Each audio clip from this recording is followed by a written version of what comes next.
Second half of today. We're having an exciting panel up ahead. It is on the theme of business, the business of sports in India. I'm personally very excited that we have Mr. Abhinav Bindra and Mr. Gaurav Kapur here with us today for our conversation. As you know, Mr. Gaurav Kapur is a very familiar face from Extra Innings and Breakfast with Champions, and of course a great TV personality with a bit of wit, humor, and very honest opinions. Looking forward to how he will get some interesting answers to questions from Mr. Abhinav Bindra. Mr. Bindra, a legend, needs no real introduction really, but still holds the feat of being the single individual gold medalist for India at the Olympics. Applause. So it's a great honor to have you here today. And I'm looking forward to also some razor-sharp answers from your end and, sharp shooting questions and answers on either end. Look forward, guys, and I'll let Gaurav kick it off and we can have you on stage. Thank you. Thank you so much, Karthik. Ladies and gentlemen, Mr. Abhinav Bindra, with a warm round of applause, please.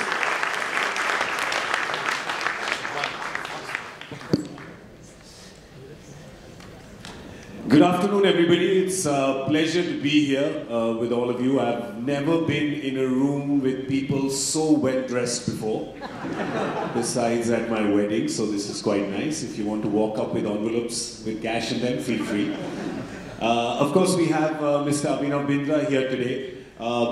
We intend to speak about, we were told we should speak about, of course, sport and the business of sport, and it only runs and it only thrives when everybody involved is making money, because hungry sportsmen are not going to win any medals. But we're also going to talk, slightly broaden it a bit and talk about the challenges of being a professional sportsman in India, of trying to promote sport in India, which Abhinav has been doing a lot after retiring, and of course, in general, the fabric and the sporting culture of the nation. So Abhinav, I'm going to start off with the sort of nice and easy one. Beginning the journey into sport, the difficulties that you had to face that were around you. I know you mentioned to me once before that naturally you feel like you were not an athlete, so you had to work very hard on that. So let's just start with that. Let's start with personally, then we'll talk about the things around you which were easy and which were not. I'll start off telling you why I picked shooting as a sport. As a kid, I hated sport. I was a champion in missing physical education classes at school, and whatever I did, I just hated sport. And then one day, I went to a shooting coach, and I said, "Let me give it a shot." I liked it a lot because I just had to stand still to be successful there. So it was something which I liked. I was a really fat boy at that point of time, so it fitted me really well. And of course, I liked the sport then, and then I just tried to pursue it and try to do well. And it became a journey pursuing excellence, and it was a fulfilling journey. It lasted 22 years. It had its fair shares of lows, failures, and some highlights here and there. Some highlights here and there. A few medals peppered here and there. Like the Olympic gold, you know. Did you go towards shooting one before because you like standing still, and secondly also coming from Punjab, you feel a gun fits naturally in your hand? I'm just kidding. No, see, I was this fat boy. I had no athletic talent. I had no coordination. I had no balance. I even had very poor eyesight. So for shooting, you need to see the damn target. I had no talent. I had really no talent. But my talent lay in working hard, and that's all what I did. I pushed myself every day and tried to get better and tried to be the best that I could be. And that was something which was a very fulfilling journey. It was something which was deeply rewarding from within. And that's good. And it was also very addictive because I was competing against the whole world, but I was also competing against my own self. And that's very interesting because you try and better your own self and try and shut off all the demons that are inside of you and try and do well somehow. So going back to those early days, you picked up shooting and you see you're sort of good at it, you're working hard, you're getting better. What are the things, the challenges that you saw around you in terms of the ecosystem for sport in India, specifically for shooting in India? When I started in 1995, there was no ecosystem. I started shooting under a mango tree, and there were no shooting ranges. There was no real technical know-how for the sport. So it was all based on trial and error. I was fortunate enough to go to Germany quite young. At age 13, I was training already in Germany. So a vast amount of my training actually happened overseas. But over a period of time, things have changed. Things have most definitely improved a little bit. We're still not there when it comes specifically to talking about Olympic sport. There's a long, long way to go, a big distance to be traveled, and I think the main concern which was there in 1995 and is still prevalent today is that support needs to infiltrate down to the grassroots level. And I think that is still not happening. Whatever the support is just goes to the elite athletes. And but we need to start, we need to have that tenacity and that perseverance to invest in our youth, invest in our grassroots. And that requires courage, because you won't get results. It requires immense amount of political will, because politicians want instant success. The corporate world wants if they want instant gratification as well.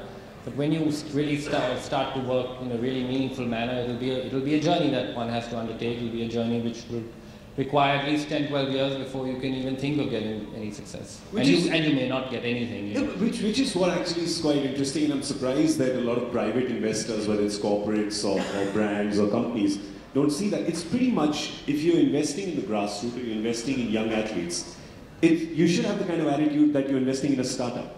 Like, you invest in startups, you know that 1 out of 10 probably will become a success, or 1 out of 100 can become a unicorn and a gold medal winner. A lot of them won't make it there. But would it really help if private money had that kind of attitude of saying, all right, this is not a product that we have to sell tomorrow. Let's invest in this sport or these athletes like we were investing in a startup. Yes, I think there's a business side to it, but I think there's also a concept of philanthropy, and that is something, as a society, we're still learning. I think we're still a little bit confused on that thing. We all like to invest in our own foundations or cross-invest in our buddies' foundations, and that attitude needs to change a little bit. And I think it's happening in some areas. There is investment and support coming towards Olympic athletes. But I think I'll give you an interesting comparison. The United States Olympic Committee does not even get a single dollar from the United States government. All the funding for the Olympic team in the US comes from corporate sponsorship, wow. and they end up raising quite a lot of money. Also, you talk about success.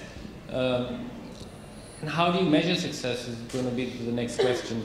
Is success always only going to be winning a gold medal at the Olympic Games? I mean, if that is the only parameter for success, you won't get much success. 10,000 athletes competed in Olympic Games. You know how many gold medal winners there are? 400? No, about 300. So yeah. the number is quite small. But I think you can measure success in different ways. I think you better people's lives. I think sport is a great way to get the youth focused in the right direction. Sport gives you immense life skills, which I think no other profession will be able to teach you so well. It teaches you how to deal with failure. I think athletes fail more than they succeed, and that is something which is important in life. I think startups. You talk about startups; most of them fail, but you need to learn how to absorb it. And I think as a society, as a country, I think. We'll better ourselves by getting more sporting in nature, not just being athletic, but also having an attitude of sportsmanship. Yeah, sporting culture is very interesting, because I've been involved in sports broadcasting for a few years, and we see that the attitude is slowly changing. Till about 15 years ago, there was this old saying that, our parents used to say it, पढ़ोगे लिखोगे तो बनोगे नवाब, खेलोगे कूदोगे तो बनोगे खराब. And now that is, that's changing a bit, where I think with a lot of the proliferation of a lot of leagues, people are saying that it's a practical problem. They thought till 10 years ago that it was not a viable profession. Now, with every passing year, you're seeing it's becoming more and more of a viable profession. which is where the parents come in. It's given you a job as well. It's given me a job as well, there you go. And I have to sit even more still than you do. But more importantly, in terms of promoting sport, there's still very high hurdles. And I know you've been doing this a lot. You've been trying to, if I can call it sport activism, so to speak, with the government and, trying to promote, better facilities, better things for athletes, etc. What are the challenges you face over there?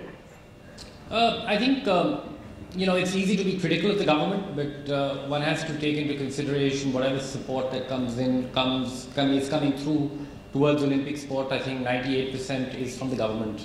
Of course, the number can increase, and for that to increase, I think as a country, I feel we're still very confused on our sporting aspirations.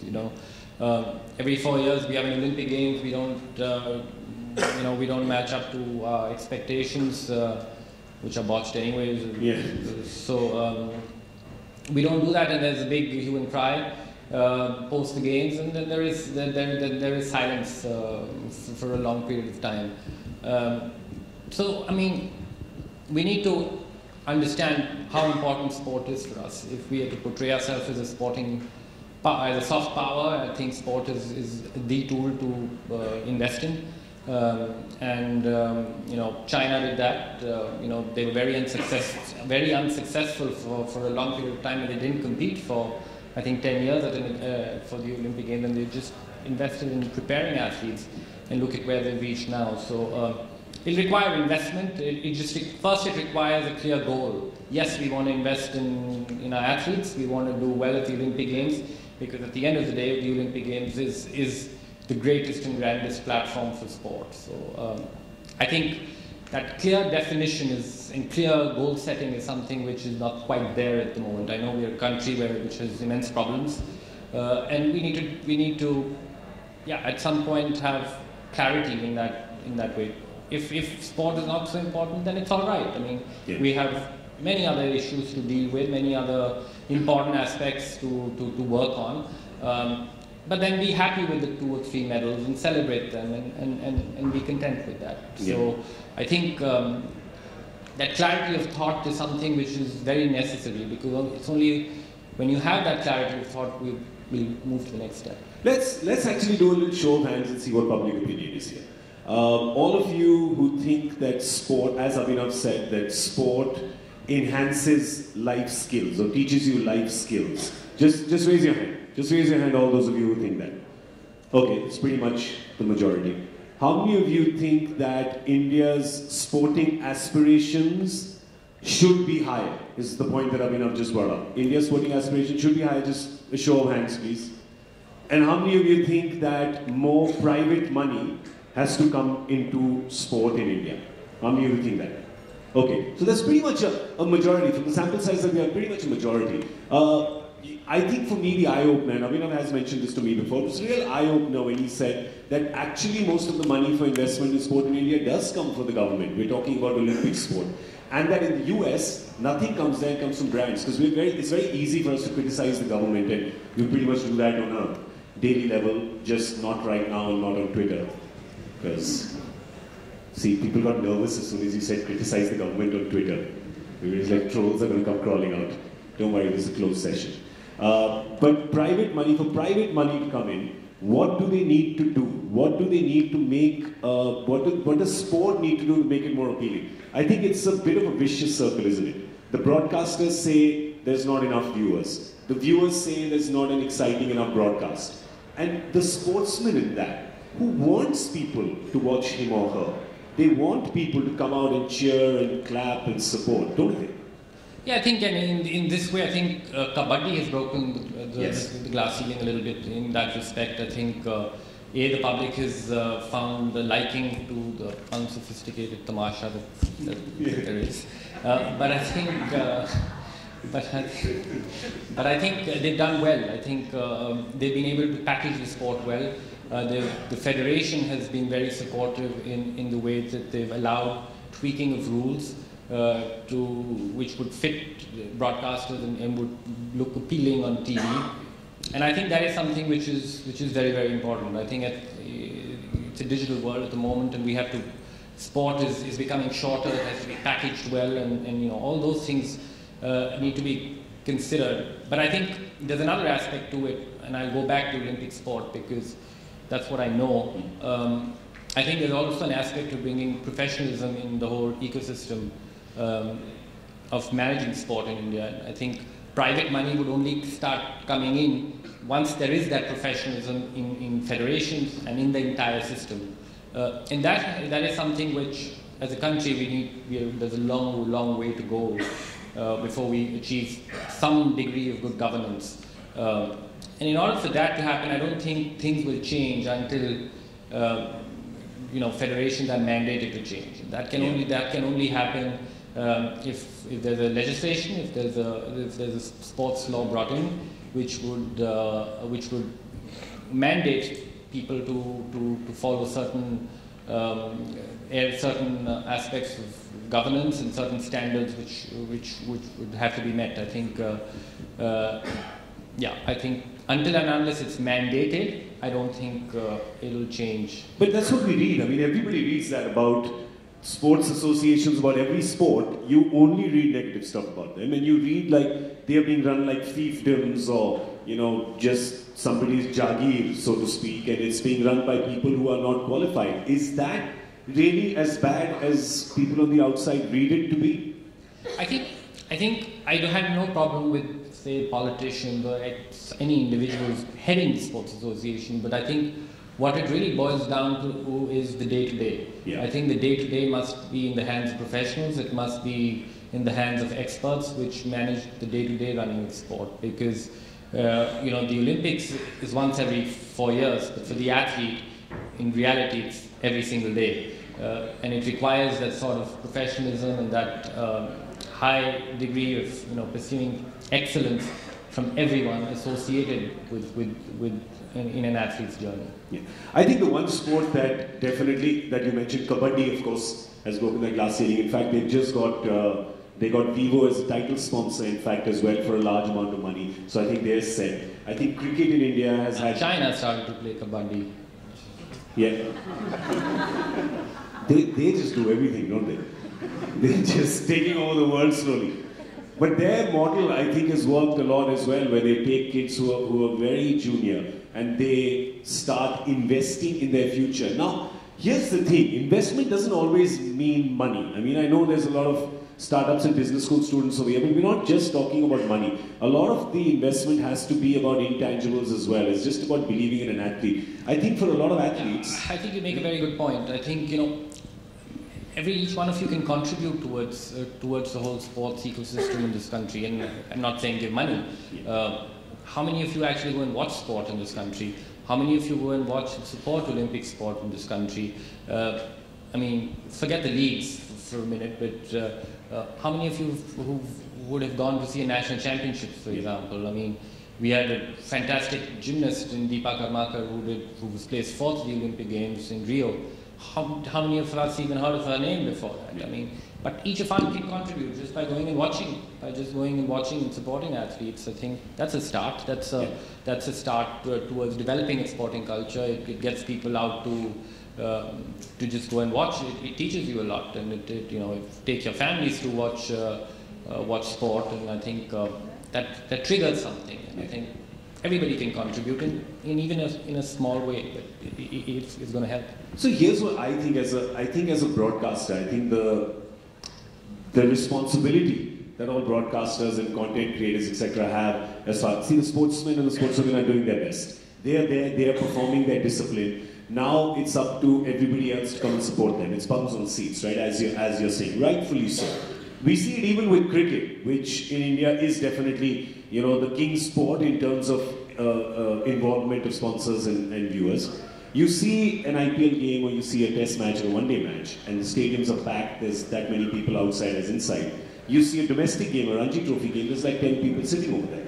And that really makes you think, well, it's the same guys. It's pretty much the same guys who are playing. Is it now up to the broadcasters and the storytellers to make it more compelling, to make it more entertaining, to make it more interesting? Because you are doing a discipline there. You can't change that. You can't suddenly just start running around and waving your gun in the air. You're going to do exactly that. It's about the broadcaster making it more compelling, as they did in Kabaddi, and that's what got people involved. Of course, at the end of the day, the sport has to be of high quality. Unless and until we ensure that the game is going to be of high quality, it'll never get that fan base. And I think it's also another point. What I'd like to make is, fan base at the moment. We live in a new world. Fan engagement is you use different tools. Yeah. Fan engagement is almost fabricated in today's day and age. It's not just like in the past where clubs and teams had that organic way of gaining support. There's a lot more what can be done now and what is being done through social media, for example, and through different activities revolving around it. Again, it's a lot of money which is being invested in actually creating those fans. It's a different world. It's a different world, but I guess it's what is needed. There is, I think, for a lot of people also with sport, there's a very interesting line that Francois Pienaar said to me. He was a South African drug. I don't know if you've seen the film Invictus. Yes. So that was the character Matt Damon played was Francois Pienaar, and I met him in 2009 in South Africa, and he said something really interesting. He said, "Gaurav, there is only one vision for sport." I said, "What is it?" He said, "Television." Right? So I also laughed, just like you are doing right now, because it was a really funny line. But it made me think about it. And after I stopped chuckling, I said, "Explain more, please." So he said, "Here's the thing. We have this stadium in South Africa. It's a cricket game. There's 20,000 people here. But the economics of this sport don't work with just 20,000 people. The economics work when 20 or 200 million people are watching this around the world, which is why broadcast has to become more interesting. What broadcast does it gives you stories.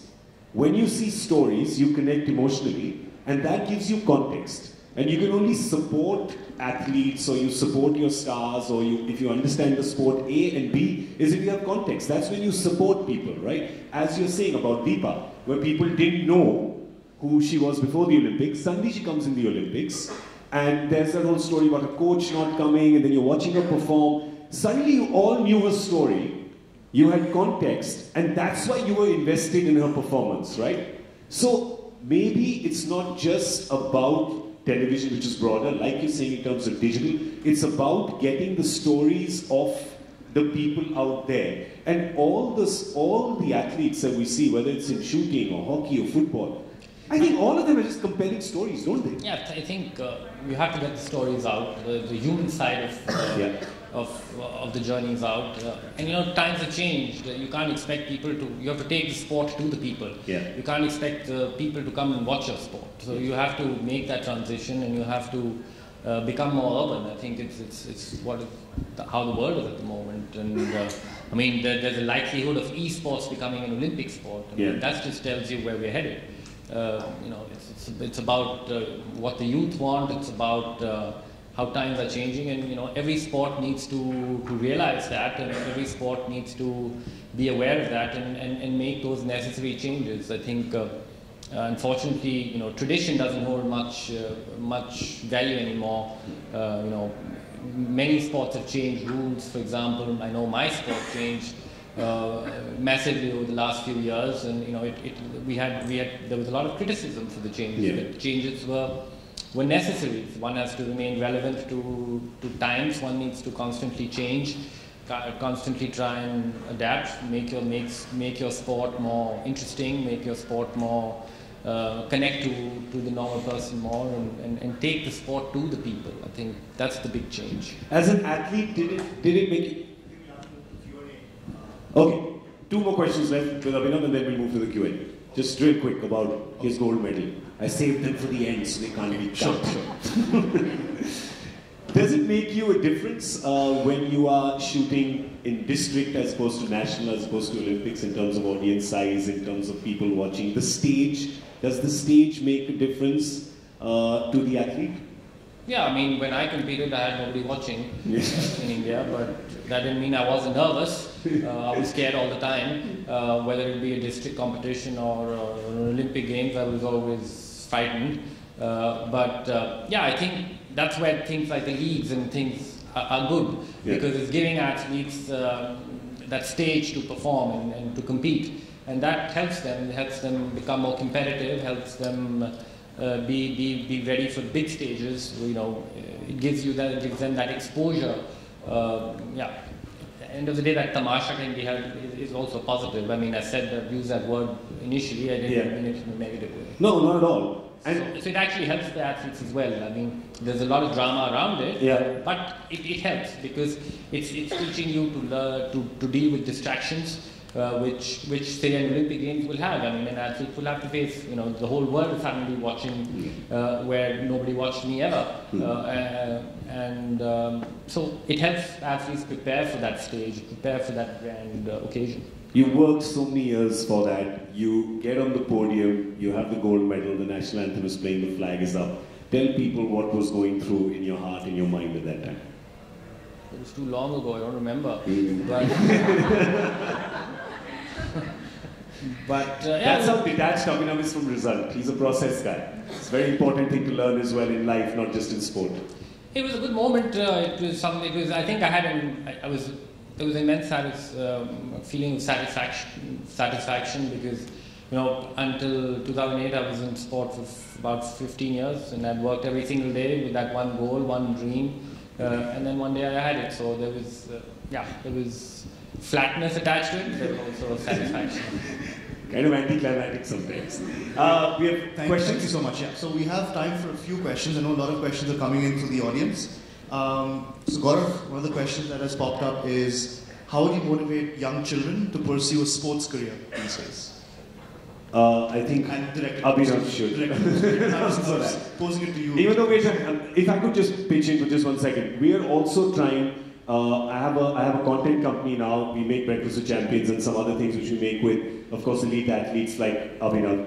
But the other thing we're trying to do is we've just launched an initiative called Kid Champs, which we'll be releasing shortly. Is we found a lot of young athletes all over India. A lot of people don't know we have, over 50 world champions in India across different sport and different discipline. And just as we were saying, we need their stories to come out for people to see. Leveraging digital, keeping them as 2-minute stories so that people out there like you can see their stories and emotionally invest in these young athletes. I feel that if you as parents and as grown-ups can show those to kids, hopefully those pieces which we're trying to keep entertaining will motivate them also to take up sport. So that's on the entertainment side, and Abhinav will answer on the sporting side. Sure. Yeah, I think it's for parents. I think just parents should, I think sport has to, apart from being competitive, it has to be a social activity. I think on a weekend people should go out and play sport just for fun, maybe not for competition. I mean, rather than going for movies, go and play sport. And that will trigger a change. That will get your kids interested and young people involved in sport. It needn't be done to be competitive or to win a gold medal at the Olympics, but just go out and play. I think it'll help you. Yeah. My partner has this famous line, and he says that in India people like to go out, not outdoors. Right? They go out and they go into a mall. Yes, next question. Great. I think we'll have a final wrap-up question. What do you think could be the potential drawbacks of privatization of sport in India today? And what do you think is the right direction for sports to be generated in India as a sports nation?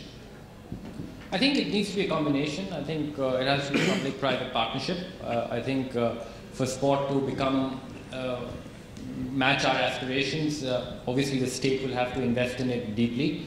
But I think it cannot be the only investor in the whole thing. I think private partnership and private... Can the government incentivize private... Yeah, I think it's being done.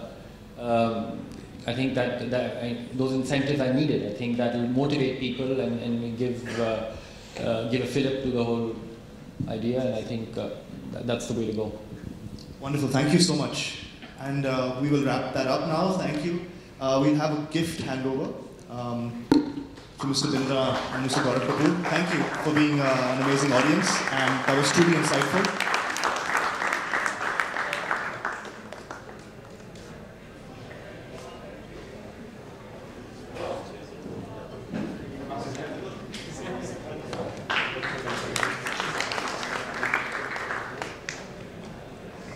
Thank you. Thank you very much, everybody. Thank you for having us.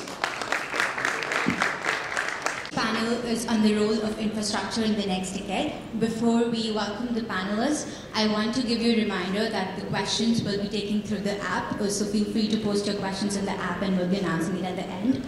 Our moderator is Professor Harbir Singh, who's Vice Dean for Global Initiatives at Wharton. Welcome, sir, and thank you for moderating it. Our next panelist is Mr. Vikramjit Singh, Senior Country Officer at IFC. Mr. Vinayak Mavinkurve, Co-Head Client Coverage and Conglomerates, Wholesale Banking, IDFC Bank Limited. And Dr. Archana Hingorani, former CEO, IL&FS. Please join me in welcoming our panelists. I want to welcome you all to the panel on infrastructure for India. And before I introduce the panelists, I just thought I'd make some opening remarks about the domain of infrastructure in India. Most people, when they look at the growth rate of India in GDP, they see a remarkable growth rate. It's been continuous and likely to continue at a high clip. In fact, the highest among comparable economies. And so that's really a very, very good thing. At the same time, and of course there is a high competitiveness in the service sector in terms of jobs that require knowledge management and knowledge-based skills. But many visitors who come to India often find they're sort of surprised or taken aback by how much growth and so on has happened in spite of an infrastructure that actually seems to be not up to the mark for the kinds of development that is actually happening in services and products. So that's the first point. And the second point is there's obviously demand for good infrastructure. There has been progress in many areas. Airports in India are, certainly the major gateway airports are much better than, let's say, gateway airports in the US, so that's an interesting contrast. But at the same time, the third point I wanted to make was that India, with the degree of urbanizing and the rate of urbanization, actually has to develop its own models. I was at a panel on this some time back, a global panel, and it became apparent that India will in fact have to lead in infrastructure for urban areas just because of the sheer population density and the demand on various forms of infrastructure. So this panel actually has a remarkable set of experts, and I'm really looking forward to all of your remarks. On my immediate left is Dr. Archana Hingorani, who has a PhD from University of Pittsburgh and has worked a lot on issues of resources, infrastructure, and development. She actually did some work on comparative issues in infrastructure, looking at check privatization and also the growth of the US steel industry and some of the environmental costs of that. She joined the IL&FS in 1994 and was there for 23 years. She's a founding member of the Alternative Assets Practice. She has made several very large investments, 160 investments with an aggregate value of US $15 billion and 109 liquidity events. And she's on many corporate boards. Mr. Vikramjit Singh is an IPS officer. He's a Wharton graduate and a proud alumnus, done a lot of work with the school. He is now the Senior Country Officer with the International Finance Corporation. He has also worked in private equity, and he has also worked in the energy sector. So he has a lot of perspective on issues related to energy infrastructure and also maybe how government operates. And Mr. Vinayak Mavinkurve is co-head for client coverage and Conglomerates at Wholesale Banking at IDFC Bank. And he has an unbroken streak of 24 years working in this organization and has tremendous access and knowledge in financing advisory in energy and oil, transport, telecom, metals and mining, and so on. So we have a great panel. The format is going to be, I'm just going to ask each panelist to speak for about 3 minutes on 3 things: the need for infrastructure, the current sort of programs for infrastructure, and maybe somewhat a prospective view. And once we have that, I will open up, I'll ask some questions, and then in the last 10 minutes or so, we'll have questions from the audience. So, Dr. Hingorani, please. Hello? Yeah. Thank you for that introduction. I think it's a very interesting panel, and infrastructure is a topic that you can discuss for hours, especially in the Indian context. Of course, we've come a long way since the early 90s when telecom was the opening shot for India, and I think we all are here only because of that. Had that not happened, you would not be seeing any of the growth that happened. But actually, nobody discusses telecom as infrastructure anymore. While it currently has other issues, but the great thing about that was that it brought us to a stage where there were other sectors that could do that. And I'm sure other panelists will talk about it. We have a fair bit of privatization that has happened. Clearly, a lot of it has early stage transactions, in my experience, made a lot of money. As and when markets got more mature and regulations got more complicated, with so many different states in the country, I think we've seen various things happen. I think the need for the hour, obviously, is to look at, you mentioned urban areas need to focus on greater level of infrastructure. They surely do. But I think equally so, given our population, it would be a disaster to think that everybody should be moving to bigger cities. So clearly waste, sanitation, water, all of those need to be focused on even in the semi-urban or semi-rural sectors. It's very important from that perspective. One of the key things that I think, besides what is going on already in terms of how the government looks at things, one large change that happened post this new government coming in is you've seen a fair bit of large, big-ticket investors coming to India in many areas, but including infrastructure. But the key in that has been that they're all ready only to buy ready assets, given the experience.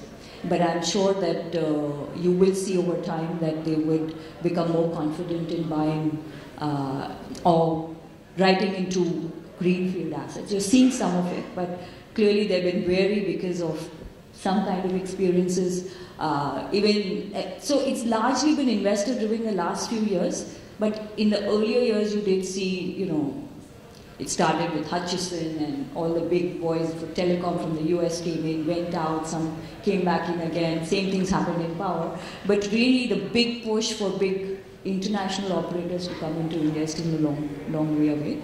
The last thing that I'll add is that besides all of this, I think one of the critical things, and you're seeing part of it in the power sector, is that until and unless we develop new infrastructure, keeping both environment as well as new technologies in mind, I think you would have lost the battle from a large perspective. Very interesting. Yeah. And I think that last point, I'm sure, will have a lot of resonance with the group.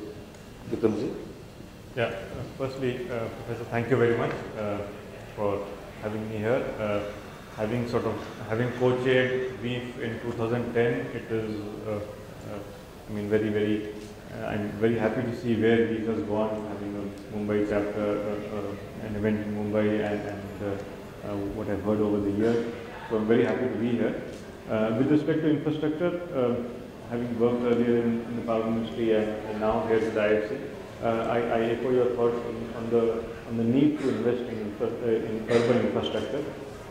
And that need is pressing for the reason that while there's a lot of migration, we have about 1/3 of population in urban cities. But beyond that, you have got more of our villages also almost being an urban body. And while it is not considered part of the urban population, but if you look at indicators of urbanization, the extent of urbanization far excess of 50%. And if we don't now start planning for providing affordable housing, providing for wastewater treatment, only about 20% of wastewater in the country is treated. If you don't provide stuff like roads and waste collection services, our cities may soon be unlivable. But on the other side, what we must also not lose sight of is that the rural population still suffers from huge infrastructure deficits. About 300 million of India's population is still unconnected, does not have access to electricity. 1/3 of the rural roads are not all-weather roads, so connectivity is and access to basic infrastructure which we take for granted urban areas is still a dream for our villagers, and unless we provide these services, you will have a lot more migration, a lot more pressure in the cities. So I think one must look at both aspects of this issue. Just improving stuff in the urban cities will increase the pressure on the urban areas. Other than this, I think in terms of what could be done better, what the government could do better, I think the biggest challenge for the government now is execution. We've had new schemes come in, the government has taken a lot of new initiatives, but as has been the problem in India, execution is where things fail, and your strategies and your schemes are only as good as how well you're able to execute. And given the diverse nature of the country, given the federal structure, managing this execution challenge is one of the biggest issues in India today. Thank you. Thanks, Vikramjit. So what we've heard so far, to me, that's really interesting, and of course we'll come to you. In fact, it's a good segue to your discussion, Vinayak, is we have this issue about demand, right? There's clearly demand for better infrastructure, but I think what you were saying was that somehow the investment case is not attractive enough, and also the scale is such that you have to have big investors coming in, and there's some need to attract them and so on. That's one important point. And then I think what you're saying, Vikramjit, is a very interesting systemic issue that, you know, if you don't take care of the rural infrastructure, you have more people come to the cities, but then the cities also have to be taken care of, and this is going to be the vanguard of urban infrastructure globally, by far. There's no question about it. And so India has to be not only world class, it has to lead in this area. But then you're talking about execution and saying, how do we actually execute at multiple levels? And before the talk, we were discussing with Mr. Mavinkurve about some of these issues. So the floor is yours. Thanks for getting me up, Chris. I just bring some bit of sectoral differences, and she picked up on telecom. So if you really look at telecom as a sector, it's a federal. It's driven from the center. Telecom, and in India you have to remember, when you talk of infrastructure, it's finally user-paid charge. Is it affordable or not? In the Indian context, it is exceedingly important. So look at telecom when it started, what were we charging, what was the demand. Today you see what are we charging and what is the demand. Okay. What have we seen in this journey? Effectively, India is possibly one of the biggest telecom market, and I think everyone's seeing what's happening in the market right now. We are consolidating. We're consolidating with 3 or 4 players in telecom. In towers, we are going to be maybe 2. And you will see the next battle coming in FTTH, broadband, cable, all of that. So digitization is going to be the next game over there. And if you really look at it, the amount of investment which has gone in telecom is huge. 2 or 3 changes from policy perspective from government actually helped. So we were on a license fee. 1999 we said we dropped and we moved to revenue share. When you went from license fee to revenue share, you actually had a hockey stick growth over there. Huge change. Why did it happen? Because you had a federal government driving everything. Right? Now you go to the next phase, which is roads, transport. Now, if you look at transport, we were actually drafting the original concession agreements as early as 1990. It worked to a point at a central level. At state level, it's not really taken off. It's a very sector specific, and if you think about it, and I'm maybe jumping a little bit, but a lot of growth incrementally in infrastructure will come in this space in the next 5 years. Road sector, highways, and I'm putting it loosely as transport. When I look at transport, I'm also taking transport and logistics as a space. Transport, logistics, all of it would see a fair bit of investment coming. The third one, which is the most complicated, I think, is the energy space. And if you take power particularly, it's federal and state. concurrent topics. Huge challenges from concession agreement, regulation, different jurisdictions. Fundamentally, that this sector is challenged. And if I am very blunt about it, I don't see that really changing dramatically, at least for the next 3-4 years. You will continue to face challenges. That's one part of it in infrastructure. The second is the capital required. That point came up. When we started in 2000, and she referred early 99, 96, infrastructure investment as percentage of GDP was very low. I think 2003 it was 2%. We went up to 8.5. It's coming down again. More importantly, the share of private sector went up and it's coming down. So there's a shift which is happening. India has been in infrastructure focused on 3 pillars really: telecom, transport, and energy. We somehow missed the 4th, which is social infrastructure, which is healthcare, education. And trust me, the ability to pay for anybody, a parent, for healthcare and education, that money always somehow comes in. People are willing to put in that money. That's a space, and I can tell you from our own financing experiences, I've focused a lot on healthcare and education to selectively fund. Our best experiences are in that space. Right. We've seen turmoil in transport. It's actually very good now. I can tell you I've seen a remarkable improvement in the last 2.5 years on the transport side. And you know, it's a huge amount of investment next 3 years. Energy has been very difficult. Too many factors in there. This piece is something which I don't think India has really exploited effectively. I see. Very interesting. The last point which I want to bring is on capital, which is on funding. So, banking sector, 2000 would have been virtually 0% or 1% or 2% for infrastructure. That went up to nearly 16% for infrastructure. And if you look at only, forget the retail banking, just the corporate, it was nearly 35%. And today, if you see, when you talk of bank recapitalization and all, because nearly 50% of that is in trouble.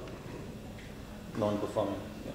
So, where is this problems coming? It's primarily coming in where there's been a federal, state, concurrent energy-related sector, and some bit on the transport side.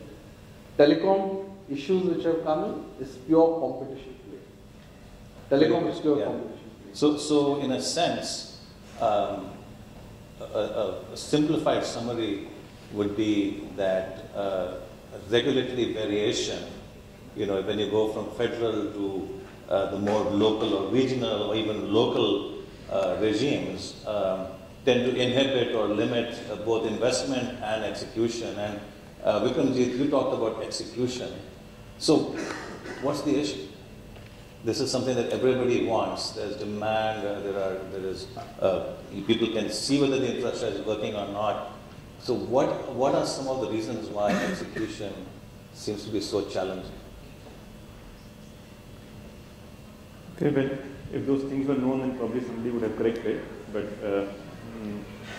I think the issue in execution, one is of course the diverse nature of the country and the federal polity. So as Vinayak mentioned, the issue is if you centralize too much, then you sort of decide everything and you put everything into a straight jacket, then you can't sort of take account of the regional variations.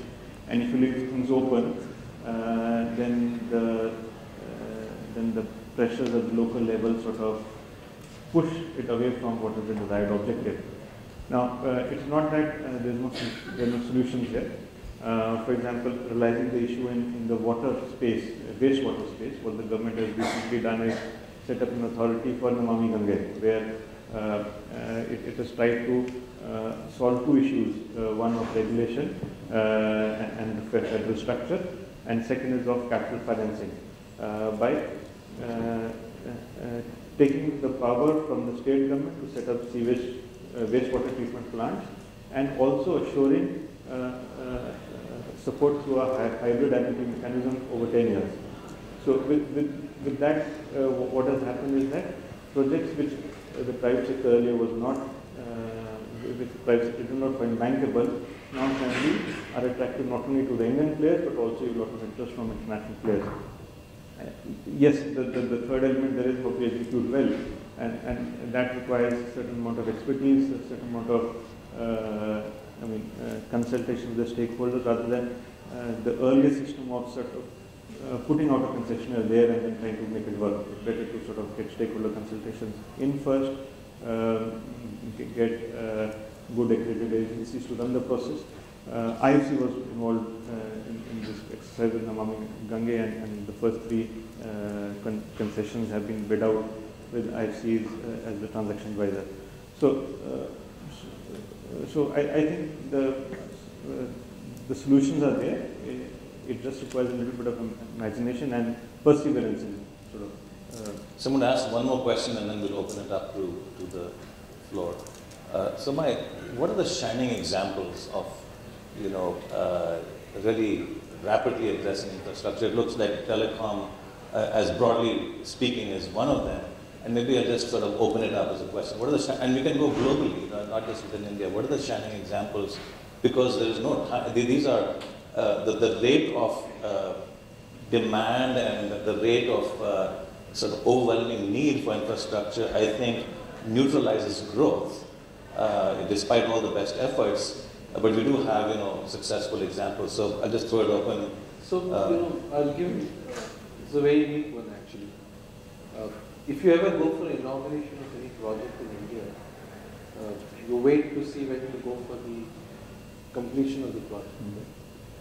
Delhi Airport was completed, I think, in 37 months flat.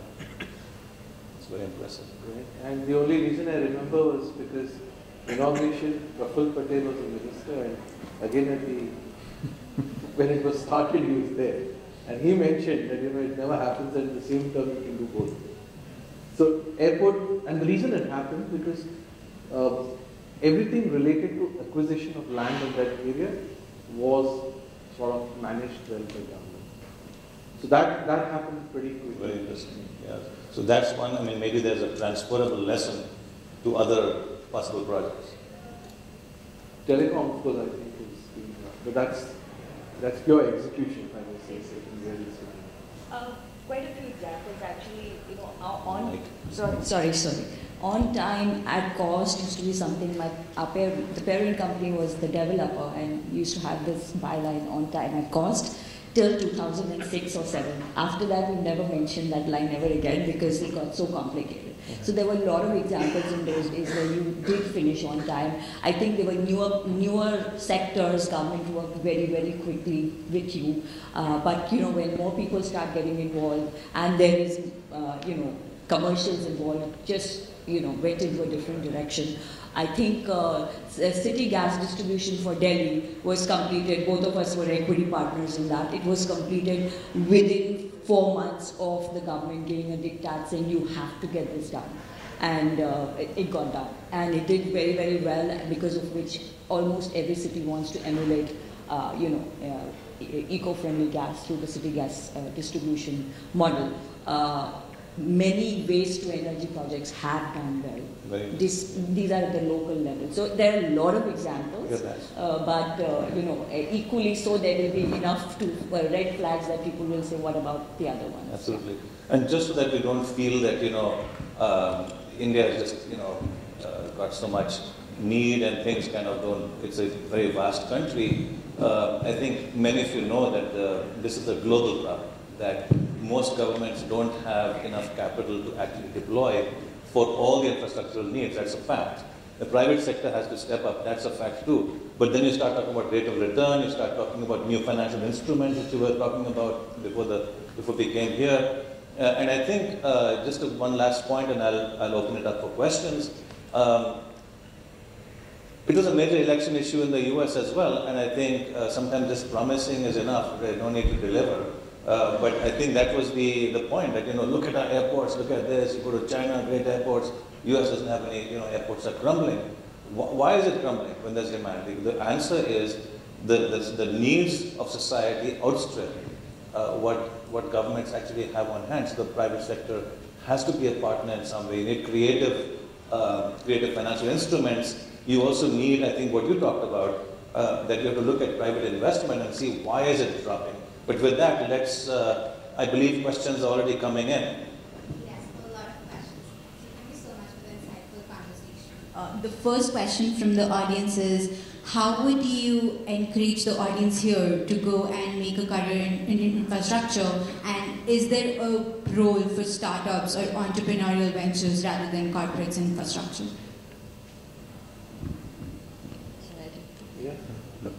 So,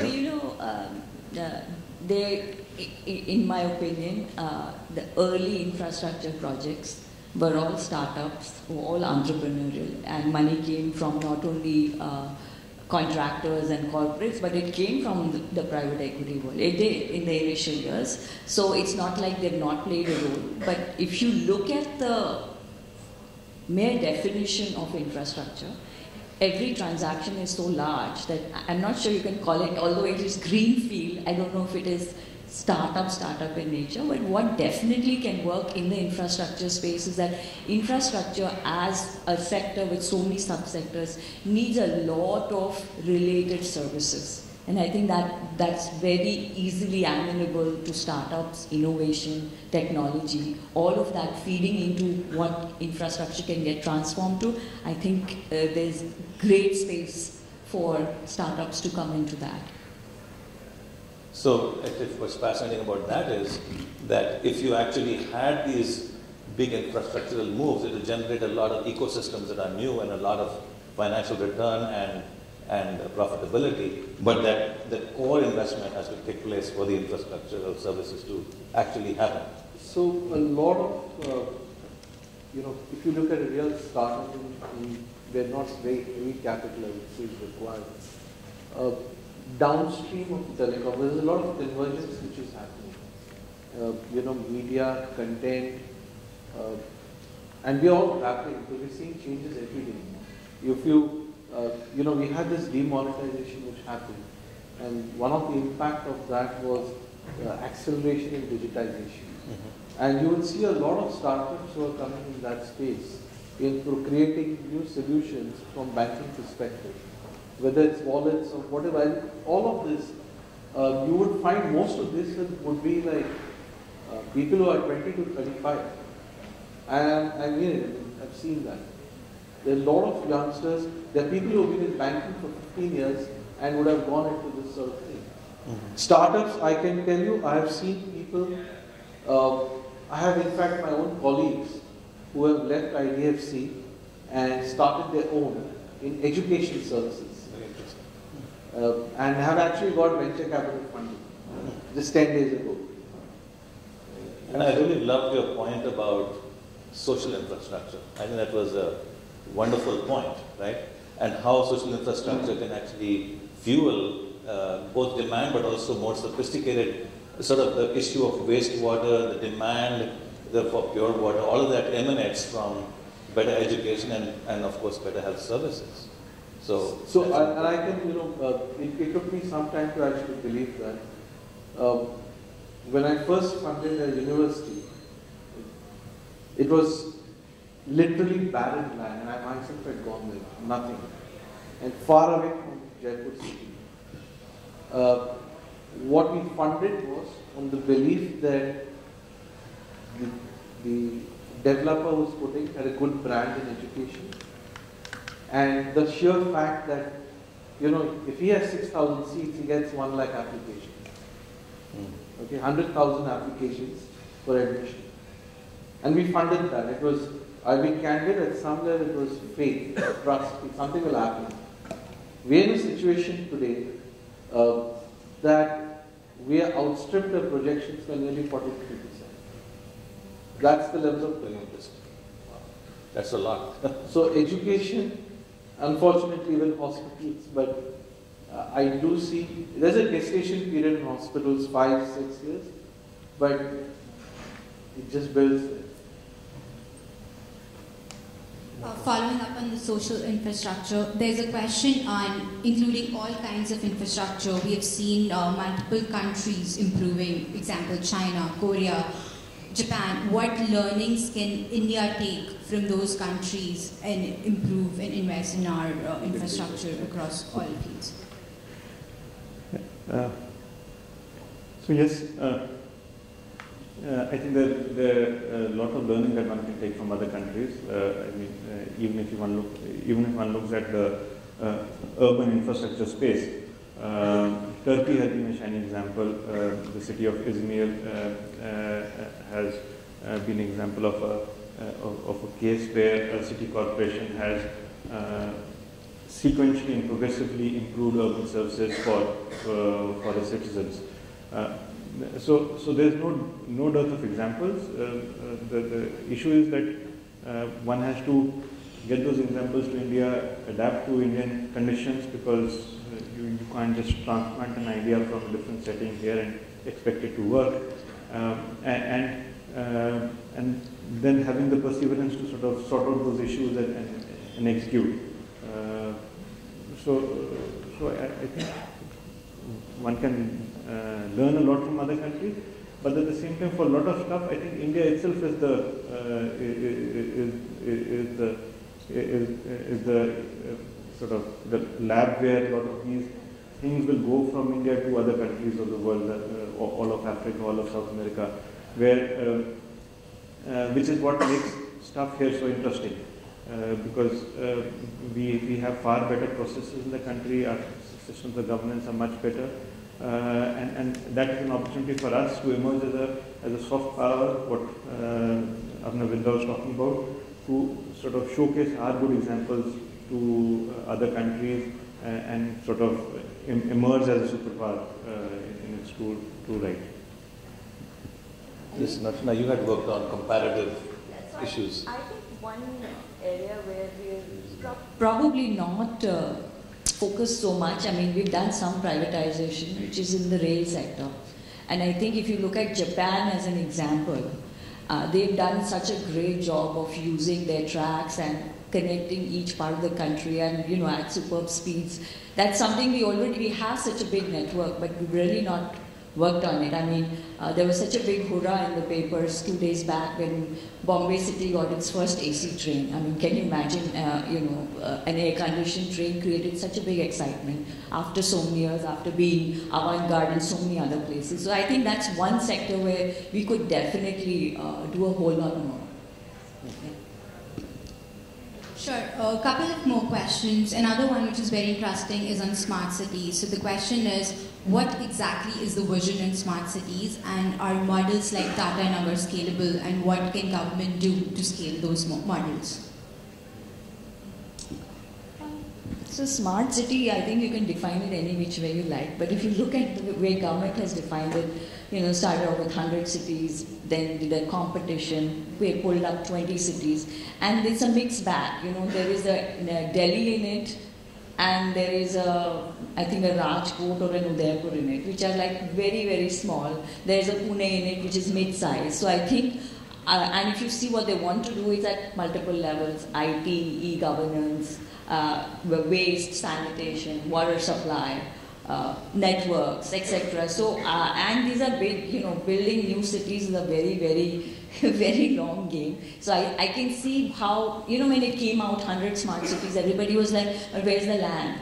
And then they said, no, what we meant was existing cities, and that's they hit it right on the button, because if you try to bring out a brand new city, which I have great experience from, because we tried to build a city in Gujarat, which we're still building, and we haven't reached, we have not even scratched the surface in trying to build it out. So, what the government is doing is probably in the right direction. What's come of it, you don't, except for reading about the fact that, 2016, I think it got announced that these are the 20 cities.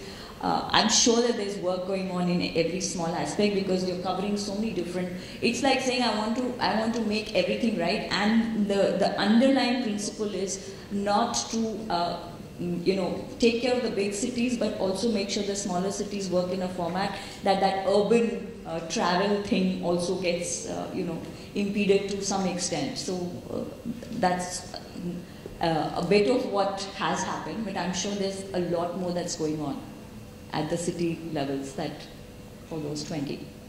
So, when the smart city came, initially everyone thought this is a new city. Yeah. That's not possible in India, right? I mean, the nearest I can think of is if you build the Mumbai Trans Harbour link and you go on that side, which is a huge amount of land, we're all aware. That's the only place where I can think reasonably where you can actually build a smart city. From a ground level. The other one which is happening is the AP government is trying to build a new capital. Now, it's a huge amount of investment. So it's great for industry, people who are supplying, the cement will go up, all the other sectors will go up. One has to keep track on what happens to the fiscal deficit, right? If the government and if the private or whoever is managing the business of infrastructure can just improve on 3 or 4 things in India: railways, roads, logistics, and private sector distribution, I think it's sorted.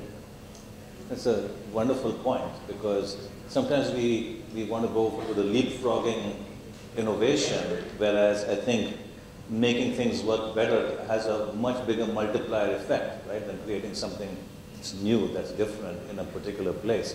So we're reaching the point where I would like each of our panelists to spend maybe a minute just looking ahead, and in light of the remarks, what do we want to say looking ahead about infrastructure? So Archana, what would you like to say about infrastructure looking ahead for this young group here that is eager to see? Well, I think we've spoken about a broad range of topics, and as I said, my pet theme in the last 4 or 5 years has been focusing on innovation to get to the next level. And as I said, there are a fair bit of gaps, and leapfrogging is not such a bad thing. If we had not leapfrogged from no telephones for many of us at home, basic landlines to mobile, we wouldn't be here. So it's as I said earlier, India is a country that has to do a mix of a lot of things, And that's a shining example, the telecom, and also actually the additional services around that. Okay, so I think in a nutshell, my thoughts are that in terms of infrastructure, the future is bright, so problems will remain, and that is where the opportunities lie. You will have new subsectors emerging. For example, affordable housing is a subsector now which shows a lot of promise. Urban infrastructure, renewable energy are sectors where rooftop solar is a sector where there's a lot of opportunity. And within this large infrastructure space, players who can spot those opportunities will continue to sort of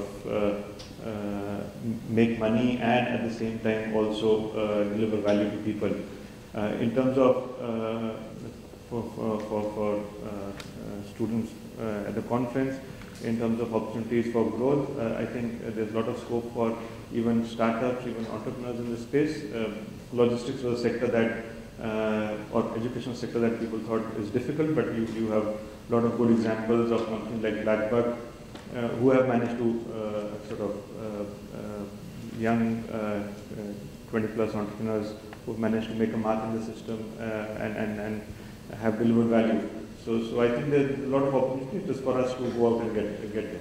Wonderful. Yes. So my take is, infrastructure in India next 10 years we'll see some shift. If you look at last 10 years, it was incremental investment was largely private sector, less of public sector. I think the next 5-7 years we'll see more of public sector investment, private sector in select areas and some new sectors. What I think is a theme that will emerge is asset recycling. And asset recycling with possibly government actually building some assets and then putting it out to the private sector.